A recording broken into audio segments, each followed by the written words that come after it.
digest. From lane to the new shining ground, echo chants where the legends are found.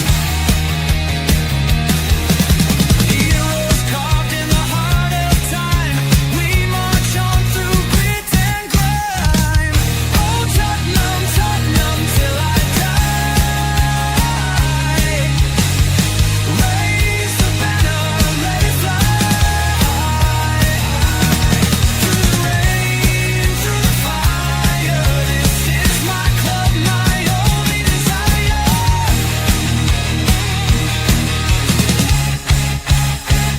Oh Tottenham, Tottenham till I die. Raise the banner, let it fly. Through the rain, through the fire, this is my club, my only desire. Echoes of King and Greaves in the air.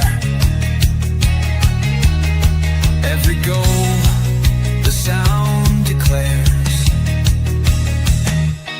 Heartbeats pound like a drummer's song, marching forward, fierce and strong. We're the ones who rise in the clash. Numbers running in a white shirt dash. History burns in the roaring crowd. Every game we scream it loud. I'm Tottenham, Tottenham till I die. Raise the banner, let it fly. Through the rain, through the fire, this is my club, my only desire.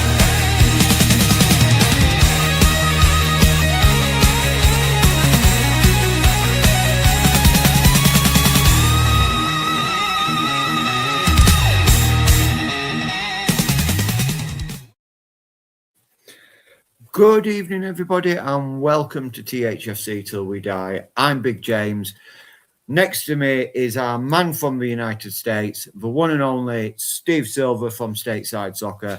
And down below me is the man, the myth, the legend. It is Rain. How are we doing, gentlemen? Did we enjoy that win? I mean, I do like a good win. I think a lot of people are getting very excited about it, and I'm a little bit more circumspect.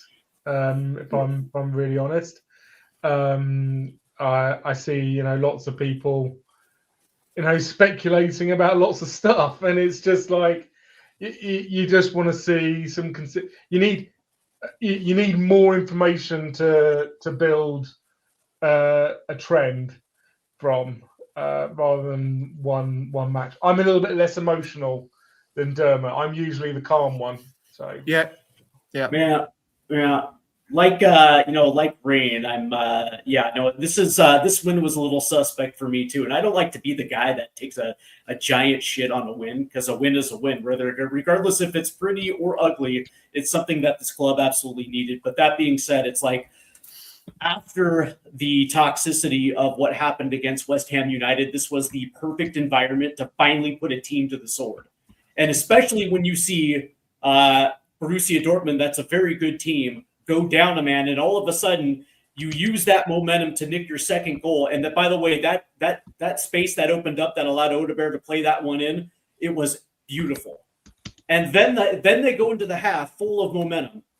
And then they come out of the half, and then they drop 10 behind the ball, and they just play deep and deep and deep and deep and deep instead of just pushing forward. Like there could have been a case if they would have put 4 on the board and doubled up, that house would have been rocking. And everything that we went through would have been done, buried, and over with. And maybe we could have carried some momentum. But that being said, it's still a tale of two halves. And it just feels like this is more of the same. The only difference is it was Borussia Dortmund that looked so bad that made us look so good. And that's my only issue with this. Yeah. I mean, like we were saying backstage, Steve, I kind of understand where you're coming from, and I agree with your sentiment. Great first half performance, really front-footed football, and really brilliant sort of breaking through the lines, using the width of the pitch, using us wide men effectively. We looked really comfortable and confident, and like we said at half time, I was expecting 3-4, 5-0. And what we got in the second half was what we've seen quite a lot of the season: sitting deep, not pressing, not pushing, and just soaking it up and allowing Dortmund into a game that they really had no rights being in. Because stats-wise of that game, when you look at it, they kind of flattered Dortmund in the second half. The amount of shots that they got away, the amount of pressure they were able to put on us, and we just looked very.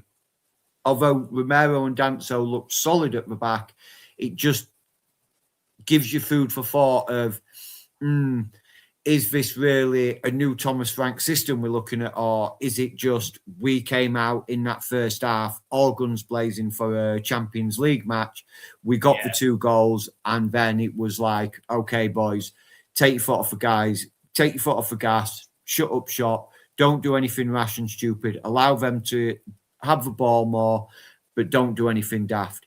And that's how it felt to me in that second half. But like I say, I don't want to shit on a win. A win was a win. It was a good win. It's put us in excellent position to qualify in the top 8 of the Champions League. Even if the teams that are close to us pick up wins tomorrow in their Champions League games, it's still not going to drop us out of the top 8. So we've got to be pleased with that, but let's not get carried away. Right. I think with the harsh reality of the Premier League this season is it's been relatively dull. There's a lot of teams who are playing controlling football.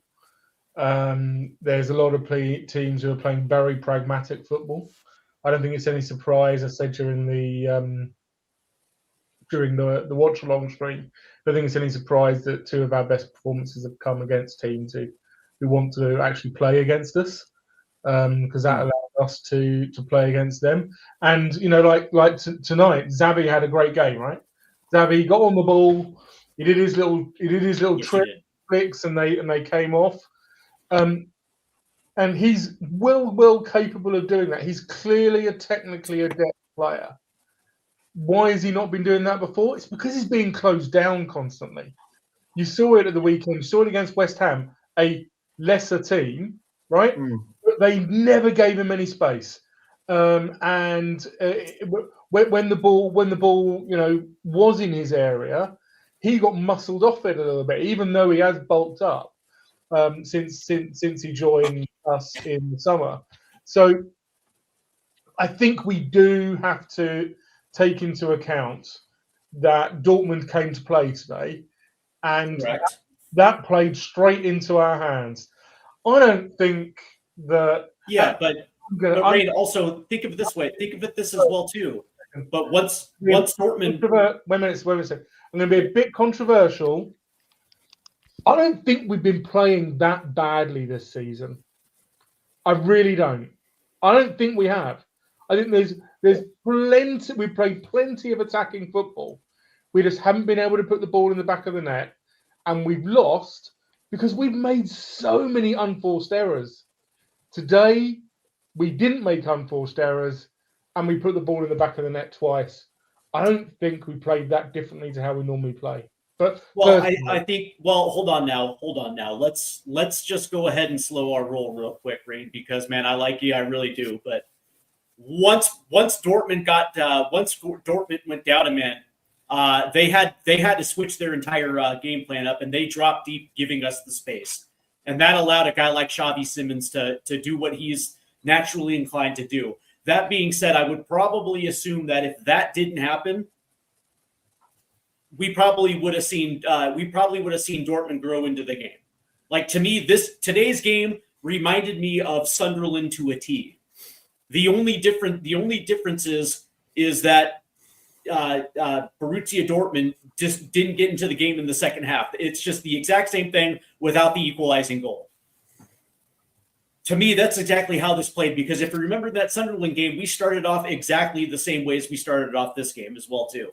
And it almost felt like Sunderland was a little bit overmatched until we went into the half, and the exact same thing happened again. We took our foot off the gas trying to protect a 1-goal lead, and because of it, Sunderland was able to get back into it and using the space that we conceded in that second half. The only difference is today, for whatever reason, Borussia Dortmund couldn't string 2 passes together. Well, That's they were down to 10 men. So. That's exactly right. And so from that standpoint, today's game played out pretty much like everything we've seen over the last couple months. And you're absolutely right. The only difference is that we actually got a goal from a striker today, which was a stunt. Which, and again, I don't know how. I don't know how. It wasn't a cracker either. I was shocked. I was like, "What are you talking? A forward player scored a goal today." It was a scrappy one as well, Steve. So by the way, I was happy for Solanke. I think I'm the only Solanke fan in the world. No, I like Dom Solanke. I think he's a good striker. I just don't think he's a good striker for us. I suppose my question to you guys is then, I'll come to you first, Rain, and then I'll ask you the same question, Steve. If let's talk hypotheticals here, because we know where we are on this with the team. Is if Dortmund get a goal back, could you have foreseen that game changing drastically? Yeah. I think we're well capable of collapsing. I think we're well capable of losing our heads. With much as I like him, our captain's very, very, very emotional. And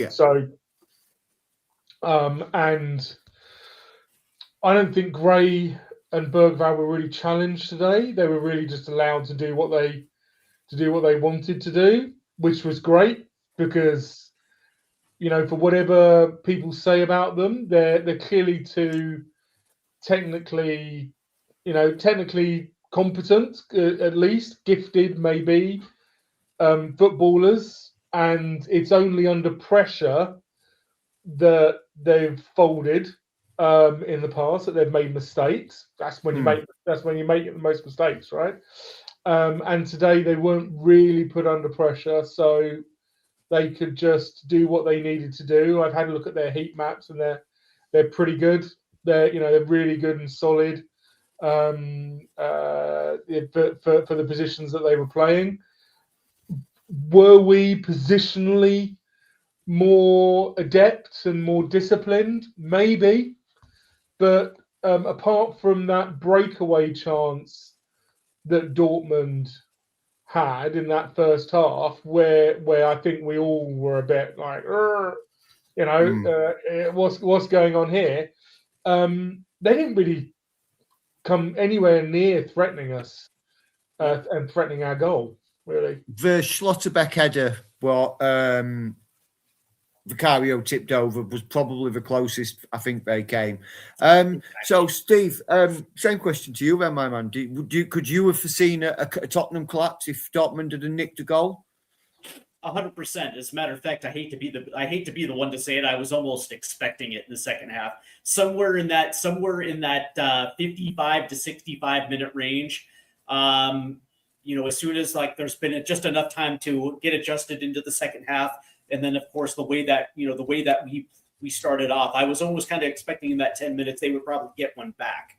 And then, of course, this thing would go down to eventually go down to the maybe the 80 to 90th minute, where all of a sudden we push forward trying to get that last little minute one that almost inevitably never comes, and then they just counter and equalize right there at the end. That's kind of how I saw this one going. But I guess credit, because every single time Borussia Dortmund actually did play it into a central area when they had the ball, somebody actually stepped up and actually took away that space.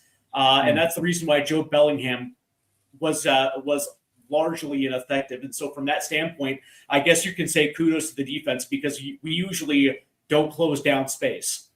And they weren't able to make cheeky runs, get those flicks into dangerous area where they can play a ball. They can play a ball in and take a shot on net. That actually didn't happen. As a matter of fact, the one time that almost looked like it was going to happen, I think Adeyemi had the ball at the top, off a little bit shaded to the right, and he tried to play one in, and he laid one forward, and then it was Destiny Udogie who cut over to make sure that ball didn't even get shot on net, right? So that was like the only time where it almost looked like they were going to, try to finally get a run in. It just collapsed and didn't work. And so from that standpoint, I do have to, like, here's the thing. I got to give roses where roses are earned. And we actually closed down space pretty well in that second half. Not allowing to get that. Yeah. Like I say, I did enjoy the win, Gerard, because Gerard says they just can't enjoy a victory worse than vampires. No, I'm not vampire. I'm being practical, Gerard. I'm trying to be practical, and I'm trying to give, even though we're all Spurs fans here, I'm trying to give an unbiased opinion and an unbiased view of the game and what we've seen previously to this game. I'm not trying to be a vampire and say that we were shocking and we needed more. Absolutely. I said at the end of the game, I thought it was a very disciplined and professional performance that we put in the second half. I think it was a good game that we played. And Thomas Frank and the players got it spot on. I would have liked to have seen us put Dortmund, like you said, Steve, put Dortmund to the sword and really build some confidence up for the players. Yeah. I would have loved to have seen Mawani pop one in. I'd have loved to have seen Simmons get one. I'd have loved to have seen Porro in the last couple of minutes. Just put his laces through it. I mean, Romero ran 90 yards up the pitch as a central defender to bust in a gut to try and get there, just to give us a target there. I would have loved to have seen all these things. It didn't happen. Am I disappointed? No, I'm not disappointed. I loved the fact that we got a great win. But let's be practical about it. There's still vulnerabilities in this team. There's still vulnerabilities in that match that we saw. We saw Dortmund growing into the game with 10 men. I am disappointed because it's been so long since I've seen a full 90, a complete game of football from start to finish, where we were absolutely good from start to start to the end, where there is no, well, we scored a lot of goals and now we can just back off and on to the next, right? I just, me personally, that's the reason why I'm disappointed. Is it a good win? Yeah, without a doubt. I'm happy that we won. It's just under Thomas Frank, we have yet to see a full 90. That's the only problem with this today. I didn't think it was that complete of a game. Don't you think this was a smart thing to do, though? I mean, like at the very start of the game. No. At the very start of the environment was there, Rain. The environment to absolutely batter Dortmund was there, especially when they get a man sent off. And now you have the man advantage for an hour. Like, you scored 2 in the first half, and it actually looked very convincing. They should have got at least 2. This should have been a 4-0 game by the end of the full 90, and we absolutely should have put him to the sword in that second half. And it would have, all that toxicity would have went away. Yeah, I get you. But rationally, we started the game with basically 11 fit first team players. Bergvall had to come off with a knock. We don't know what that is. We all knew that Solanke wasn't going to last the 90, and he gave us a good outing. So, considering we do have a game in in 4 days' time, going into energy conservation mode, not doing 50-50s. It's a smart thing to do. It's a way to make sure that we've still got 11 players. Obviously, we get more players at the weekend because poor Tell, gets to play. But we all want a full 90 of go for it football. But if we just sit back and just think about it, I can understand. This, by the way, this coach has no idea what it's like to go full 90 absolutely put in football. That's not in his DNA. And I think that's 50% of the problem. Yeah. Yeah. Can we talk about Spence at left wing? Yes. Right. So I've gone and had a little check on the stats. You're right, Cookie. I've gone and had a little check on the stats because lots of people have been getting very excited about Spence. And I wasn't so sure, to be honest. So I went and had a little look. and I mean, I could even bring it up. I could even, let's have a look. Can I bring it up? Yeah, I'm going to do. I can do a side by side with Odebear. Spence. There we go. Oh, is that gonna? There we go. Cool. And I can't see me. Right, there we go. Right. Heat map's good. Yeah, heat maps for both of them is good. Nice and high for Spence on this right hand side. Odebear a little bit further back, but still nice, hugging the touchline. Passing, shooting, okay. But if we actually get in and actually have a look at their stats, so passing accuracy, Odebear, let's face it, a lot of people saying Odebear, man of the match, right? Player of the match. And you can see it here, 97% accuracy, 95% of passes in the accuracy of passes in the opposition half. And then you come over and have a look at Spence. Now, is this because he took more chances? I don't think so. I think we've still got that Spence problem that we've got a right-footed player on the left-hand side. So he's having to cut inside. Neither of them crossed the ball accurately. I'm not so sure with it. They clearly aren't count. I'm sure that Odebear did some on-the-ground passes. They clearly don't count those.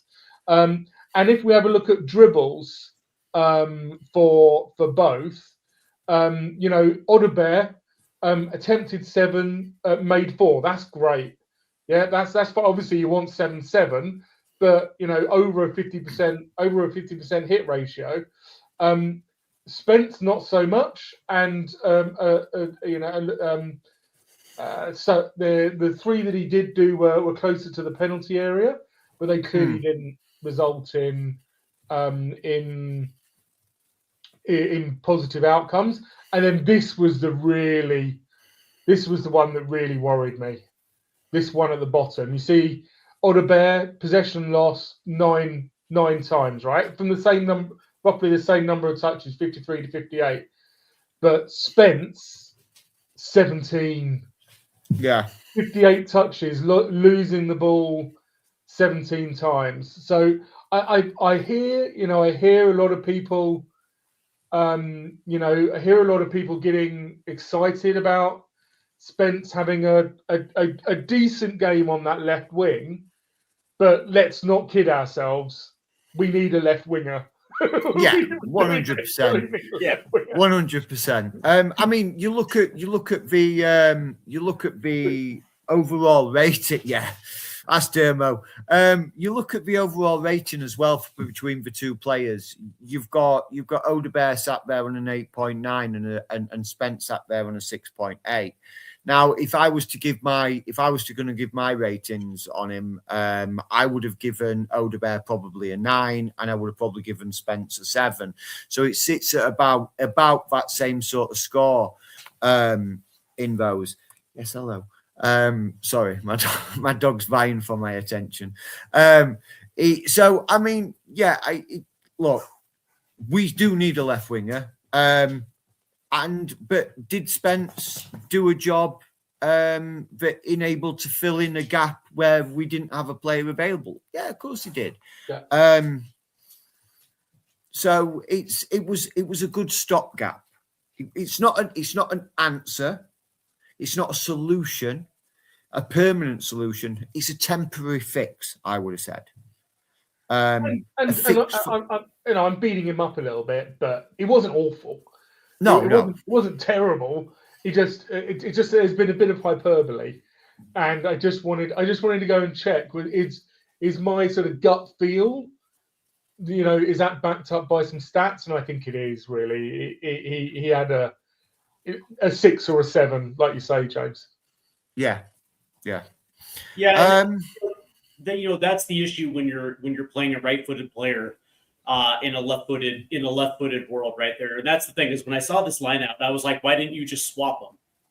Why didn't you just swap Jed Spence and Wilson Odegaard? But that being said, it was obvious that playing Odegaard off the right side wasn't going to be that big of a liability, and so you were going to get at least one avenue of attacking down one side. And it was actually kind of surprising to see Dortmund not overload that right side and try to take Odegaard out of the equation.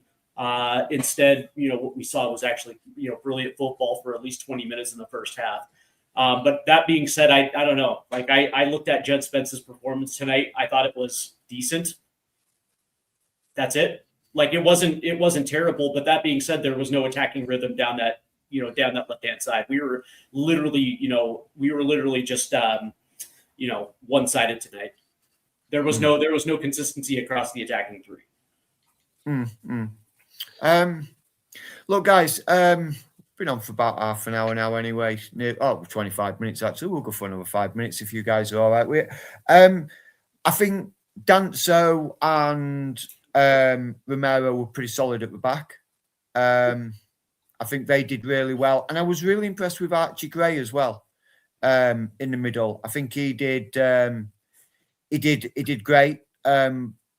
And I think he's developing really well, and seeing him play more in that central defensive midfield role, you really can see why Spurs were interested in him and brought him in. I mean, last season under Postecoglou, I mean, he was deployed everywhere, right back, left back, centre back.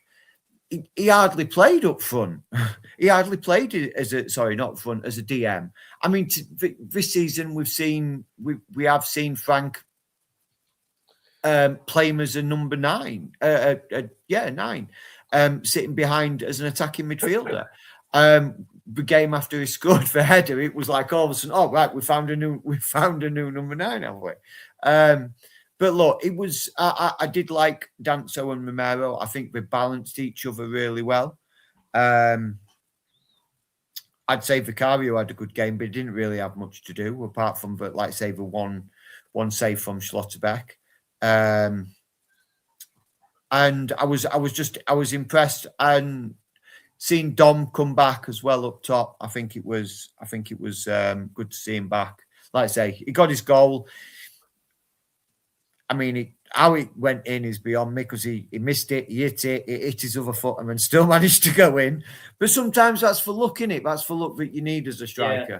I mean, every time the ball goes anywhere near Vicario, my heart is in my mouth now. I am, very, very, very, very concerned and worried. There was a lot there. They just didn't press us. There was no real playing around at the back. There was no messing about with it, which has been driving me nuts since Conte, since Jose, maybe even. Messing about. I think I'm a Jose guy, so I think the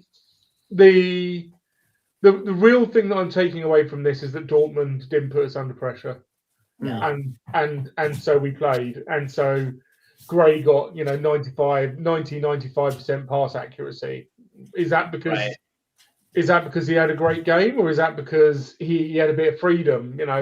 Yeah, that's exactly right. It was because of freedom. As soon as that man goes off, Dortmund goes into a counter-attacking mode where they're going to, just off a base, they're going to keep men behind the ball, to essentially guard that over the top. Because if they were trying to play a straight up, a la Ange Postecoglou down a man, chances are good we're gonna start getting runs, and there's going to be long balls over the top. So obviously Kovac is literally switching his tactics to make sure that they don't give up anything cheap. So from that standpoint, when you have a team that's backed off, you're going to have the freedom. Both him and Bergvall have the freedom, to move off the half turn and press forward. So from that standpoint, they're going to look good in that situation.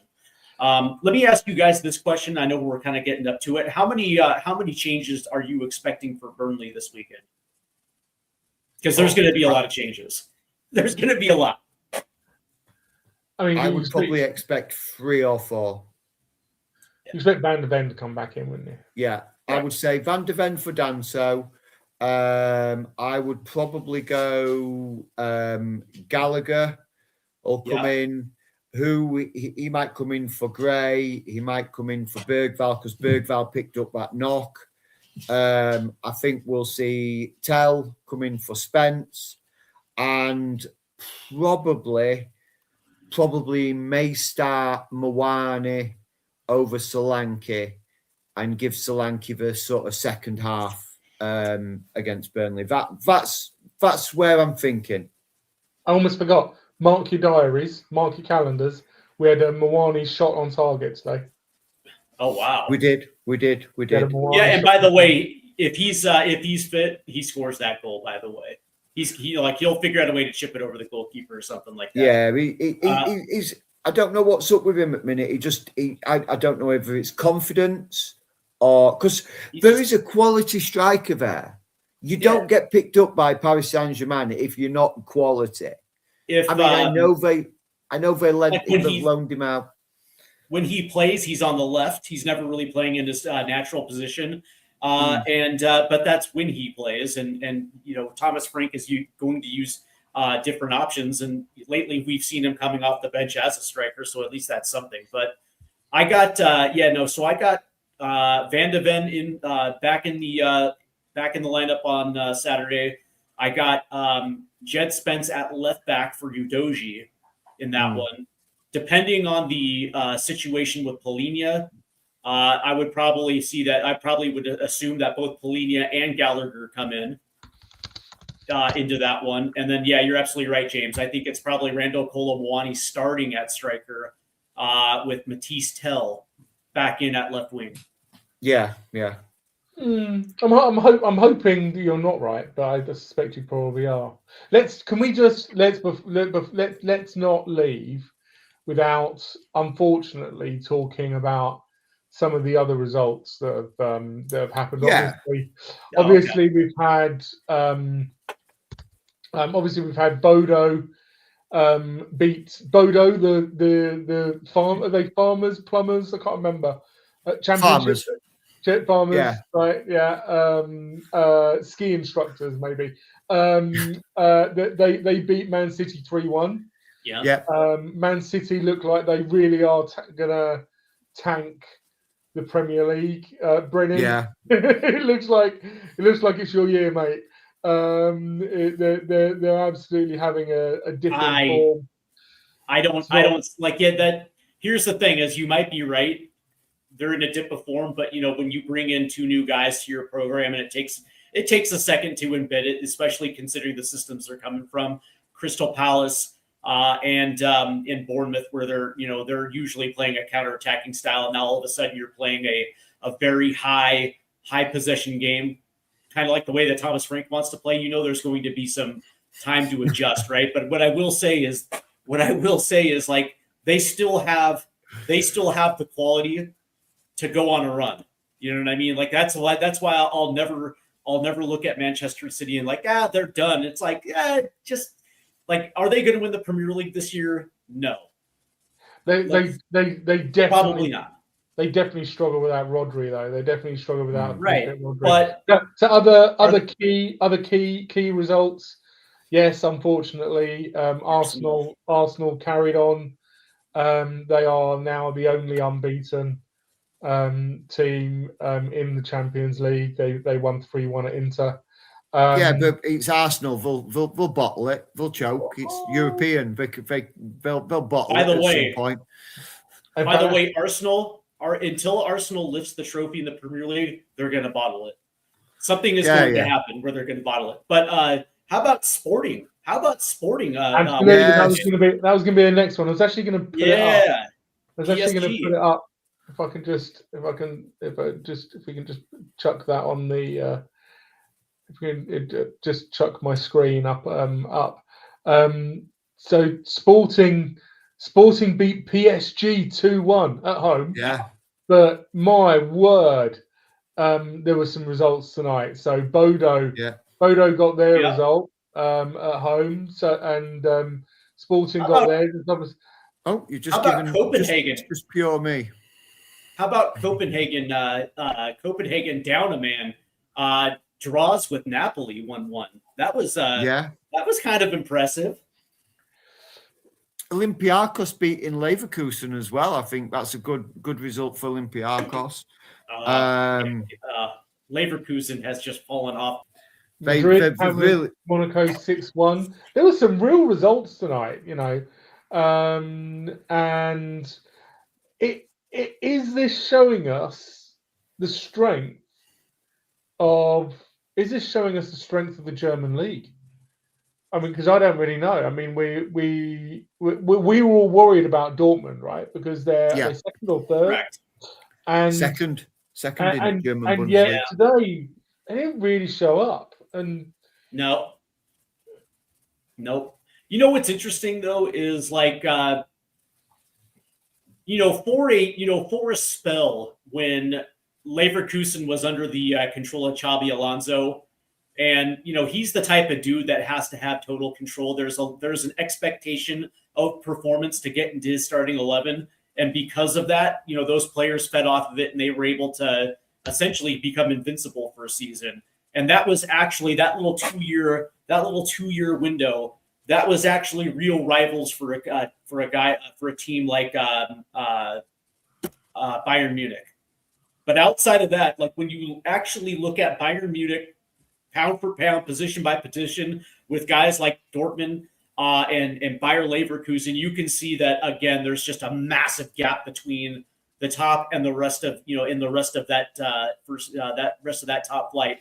So it's like when I see it and I see the way that Dortmund plays, and you kind of look at the age of their roster versus Bayern Munich, you can see why that it's gone back to what it's always pretty much has been in the German type. Yeah. So this leaves us fourth, really looking like we are. Mind you, well, okay. So we just need what we need.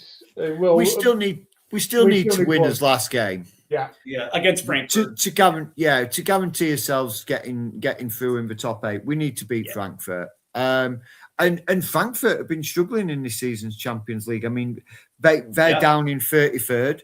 They've only picked up 1 win, 1 draw. Sat on 4 points with a -8 goal difference. So I mean, they've not been exactly playing brilliantly. So, yeah, I mean, there's definitely a chance. So here's the real question that I have for the both of you guys, right? Because last year, it turned out to be like a real stroke of genius for Spurs, which is understanding where you actually are in the Premier League versus your European where you stand in the European places. Is this an opportunity, knowing that Thomas Frank is done anyways? Should this be a situation where we sack off the Premier League again and just focus on the Champions League? I'm going to selfishly say no, because I know. I'm just saying. Wait a minute. I'm going to selfishly say no because I only go to home Premier League games. Last year I had an absolutely shocking year personally. And everyone was very excited about us winning the Europa League, and I was like, "Well, my year's football was absolutely rubbish." I think the truth is, I'd be interested in what James says. In James's take, I think the Champions League sort of suits us a little bit better than the Premier League. Yeah, for sure. Yeah, for sure. I think European. Just go on, Steve. Sorry.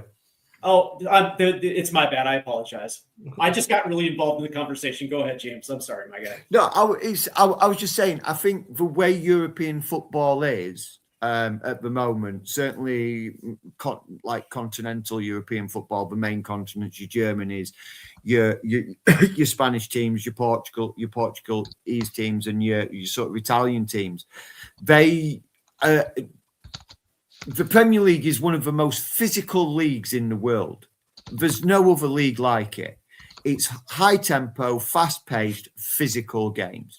Italian and Spanish, it's all slow, passy, ticky tacky kind of football. German football is very direct football. And I just think European football suits English clubs in general better. So I mean, yeah, it does suit us better. But like I said earlier on, is the Champions League is a different beast. If we sack the Premier League off to try and throw all our eggs into the Champions League basket, it's suicidal. We might as well just relegate ourselves because that's what will happen. So here's what I will say: that number one, the reality of us climbing back into the top 10 under Thomas Frank is probably not going to happen. I would say the likelihood of us finishing in the top 10, anywhere between like 7th and 10th, I would say that it's going to be a remote possibility because we can't seem to string 2 wins together at all. And so from that standpoint, we're always going to have stumbling blocks. But that being said, here's what I will say. Is if we end up being Eintracht Frankfurt, there's a good chance that we can actually finish like in the top 4 in the table. And so our first entry going into the knockout rounds is not going to be a European heavy. It's going to be somebody that we're capable of beating. Like there's a good chance that we're not going to meet anybody dangerous until the quarterfinals. And so from that standpoint, the way that I look at it, it's like by the time we actually reach there, we'll probably have Kulusevski back. Like we'll have certain pieces back where it's going to help us a little bit.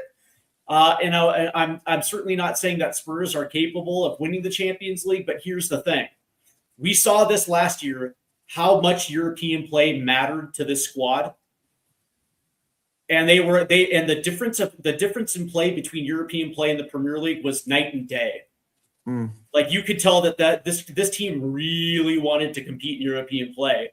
And that was in spite of the fact that we weren't necessarily playing all that well in the Premier League. And also, James, I think you hit it right on the head. Like the gap between the top of the Premier League and the bottom of the Premier League isn't as wide as it used to be anymore, right? Where teams like Fulham, teams like Bournemouth can routinely beat you. Teams like Crystal Palace are now winning trophies.